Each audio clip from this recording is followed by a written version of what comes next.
Investigations reveal the true hellish story behind the day before. WWE controversies begin hitting video games, and a hi-fi rush data mine hints at a monumental shift in gaming. I'm Ash Dixon, and this is GINX News.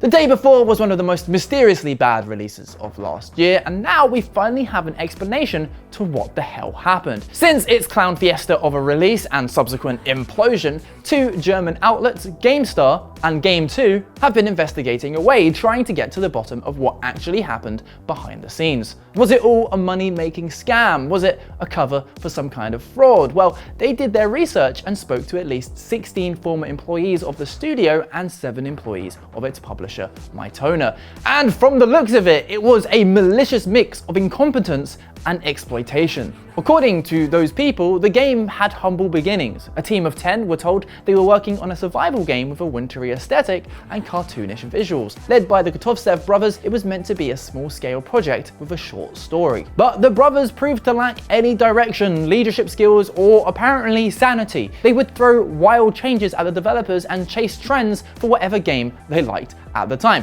whether it be Baldur's Gate 3, Grand Theft Auto Online, or Hogwarts Legacy. In fact, over the course of development, they were essentially 3 entirely different versions of the game. And the communication was so bad that some developers learned that the game was an MMO through the trailer. And now's when the story takes a dark turn, because not only was the whole thing a mess, there were consequences for not keeping up with their wild, impossible vision. Employees were working 16-hour days, 6 days a week, and would have to beg for breaks to eat or shower.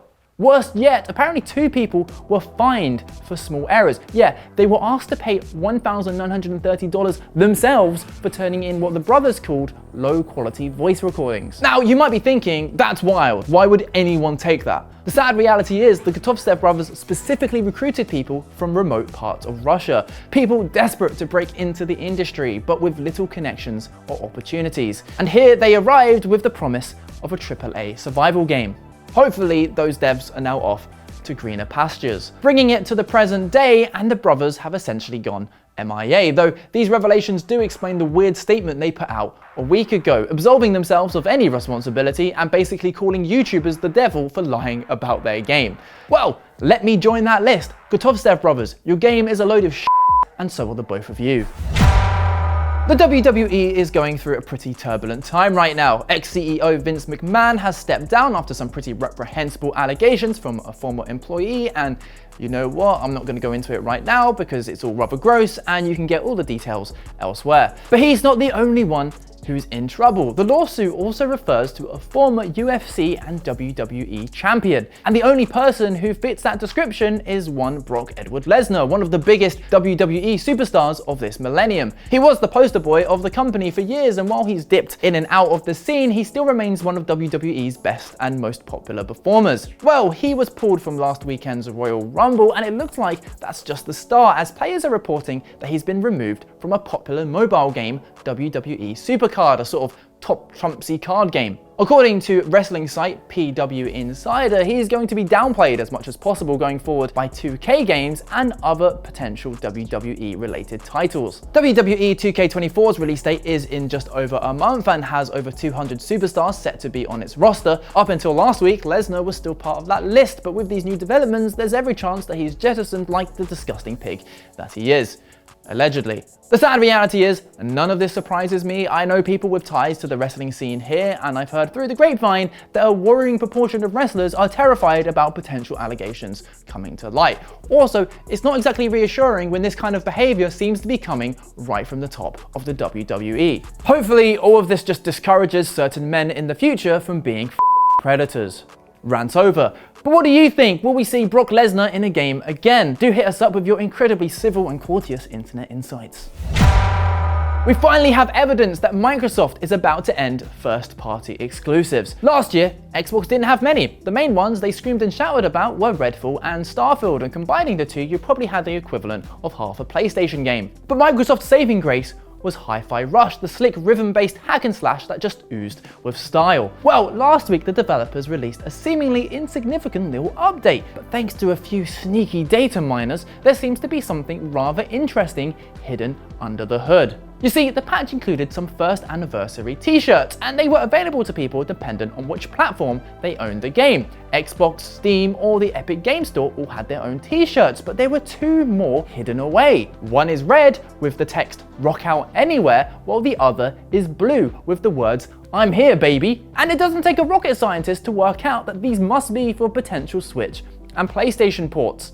And let's just reflect on what that actually means. This is a first-party Xbox game. That's like Nintendo porting Tears of the Kingdom to PS5. Now clearly Xbox has struggled with this generation of consoles, and there were rumors they were considering porting some, if not all, future first-party exclusives, and I imagine it won't be a day one thing, but it's a big shift nonetheless. Combine that with the fact that Microsoft have let go basically all of their physical release teams, and we're getting reports today that European retailers are no longer stocking physical Xbox games, and it looks like console gaming is going to fundamentally change over the next few years. What are your thoughts? Is this a good business move from Xbox? Are they right to put all of their baskets in one egg? That's not the saying. Let me know either way in the comments. Let's round off the news with a short and tasty quickfire round, brought to you by no one in particular because we don't have a sponsor yet. Turns out in upcoming fantasy RPG Avowed, you can only play as a human or elf, which I would say, basic. I play RPGs to fulfill the fantasy of playing a character nothing like myself. For example, likable and happy. Apparently the decision was made due to the game's first-person perspective. The height of the character can have an impact on a whole load of things. Also, the world conveniently only contains humans and elves, to which I say, lazy. I mean, come on, this is your artwork. Where's the undead fungi race? Actually, never mind. From The Last of Us, we all know how that turns out. Moving on, the next Skate game is officially coming to PC. I forgot this game was coming, played some Skater VR, and while it didn't make me as violently sick as I expected, it did remind me of how much fun I had tearing it up in Skate. And as a predominantly PC gamer, this makes me want to whip out the baggy trousers and get angry at those damn scooter kids. Lastly, Like a Dragon Infinite Wealth has sold 1 million units worldwide. It's cool to see the game get more mainstream success in the West, and it looks like it's paid off having Ichiban wash up naked in America. Oh my god! A stranger! Woo! And that's the show. Start your weekend right by subscribing to this channel. Check out yesterday's video, somewhere around here, and we'll see you on Monday.